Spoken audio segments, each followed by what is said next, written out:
જય માતાજી દર્શક મિત્રો, આજે આપણે મામાદેવના મંદિરે આજે જોતમાં આજે આપણે મંદિરની સ્થાપના થઈ. આજે 15 વર્ષ થઈ ગયા છે અને આજે આપણે બટુક ભોજનનું અને પ્રસાદીનો લાવો રાખ્યો છે. બટુક ભોજન કરાવશું.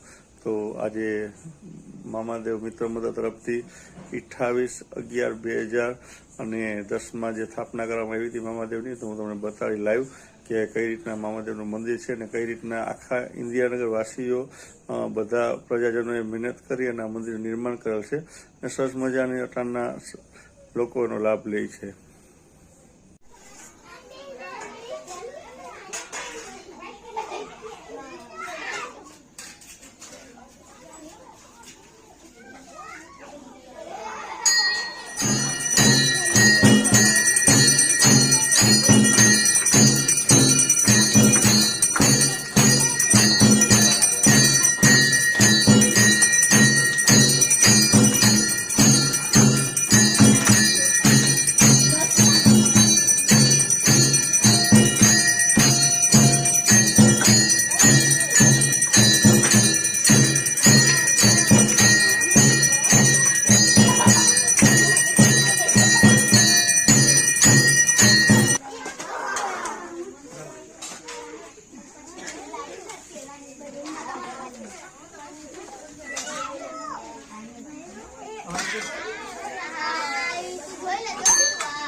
કૃષ્ણભાઈ, જય મામાદેવ.